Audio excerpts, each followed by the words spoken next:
Hello friends, આજે આપણે બનાવવાના છે બટેટા પૌવા.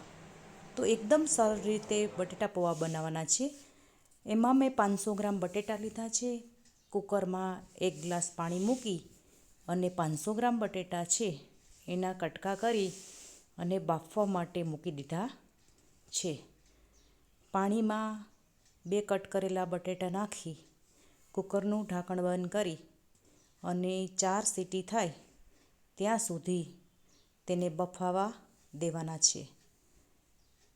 તેના માટે મેં 4 ડુંગળી, 2 ટમેટાં, 2 લીંબુ, શિંગદાણા, અડધો વાટકો કોથમીર લીધેલી છે અને લીલા મરચાં પણ લીધેલા છે અને લીમડાના પાન લીધેલા છે. ડુંગળીને નાના નાના પીસમાં કટ કરી લીધા છે. 2 ટમેટાને પણ નાના નાના પીસમાં કટ કરી લેવાના છે. ત્યારબાદ આદુ મરચાંની પેસ્ટ કરી લેવાની છે. 4 થી 5 નંગ મરચાં લીધેલા છે. અડધો વાટકો કોથમીર લીધેલી છે.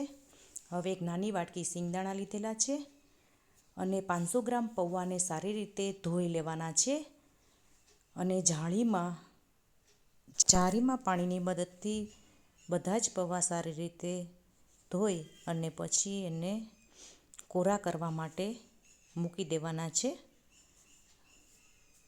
વધારે પ્રમાણમાં પલાળવાના છે પૌવા, એટલે લચકાદાર બને. આપ જોઈ શકો છો. હવે કોરા કરવા માટે રાખી મૂકવાના છે. એક પેનમાં 4 થી 5 ચમચા જેટલું તેલ ગરમ કરવા માટે મૂકી દેવાનું છે. તેલ ગરમ થાય એટલે 1 વાટકી શિંગદાણા છે એ પહેલાં આપણે ફ્રાય કરી લઈશું. થોડી વાર માટે સાતળી અને શિંગદાણા છે એ એક વાસણમાં કાઢી લેવાના છે. શિંગદાણા તળાઈ ગયા છે. હવે તેલ ગરમ થઈ ગયા પછી તેમાં 1 ચમચી રાઈ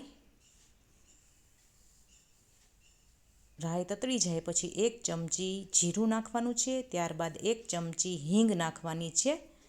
ત્યારબાદ આદુ મરચાંની પેસ્ટ તૈયાર કરેલી છે તે એડ કરવાની છે. મીઠા લીમડાના પાન 15 થી 20 નંગ છે એ સાતળી લેવાના છે. ત્યારબાદ કટ કરેલી ડુંગળી છે એ એડ કરી અને 5 મિનિટ સુધી સાતળવાની છે. થોડી સતળાઈ જાય ત્યારબાદ એમાં હળદર એડ કરવાની છે 1 ચમચી. સારી રીતે મિક્સ કરી લેવાનું છે. થોડી વાર માટે ચડવા દેવાનું છે. ત્યારબાદ સાતળાઈ જાય પછી તેમાં આપણે 2 ટમેટાં છે એને કટ કરેલા છે તે એડ કરવાના છે. એને પણ સારી રીતે મિક્સ કરી અને 1 ચમચી મીઠું એડ કરવાનું છે. ત્યારબાદ સારી રીતે મિક્સ કરી અને તેલ છૂટું પડે એટલે આપણે બાફેલા બટેટા કટ કરેલા એડ કરવાના છે અને મિક્સ કરી લેવાનું છે. આપ જોઈ શકો છો આ રીતે સરસ મજાનો મસાલો તૈયાર થઈ ગયો છે. હવે તેમાં આપણે 1 લીંબુનો રસ એડ કરવાનો છે અને મિક્સ કરી અને 2 ચમચી ખાંડ એડ કરવાની છે અને સારી રીતે મિક્સ કરી અને જો આપણે જરૂર પડે તો થોડુંક સ્વાદ મુજબ મીઠું પણ એડ કરવાનું છે. સરસ સતળાઈ ગયું છે. હવે 500 ગ્રામ પૌવા છે એમાં નાખી દઈશું અને સારી રીતે મિક્સ કરી લઈશું. એકદમ મસાલો ભળી જાય ત્યાં સુધી ધીમા ગેસ ઉપર તેને મિક્સ કરી લેવાના છે.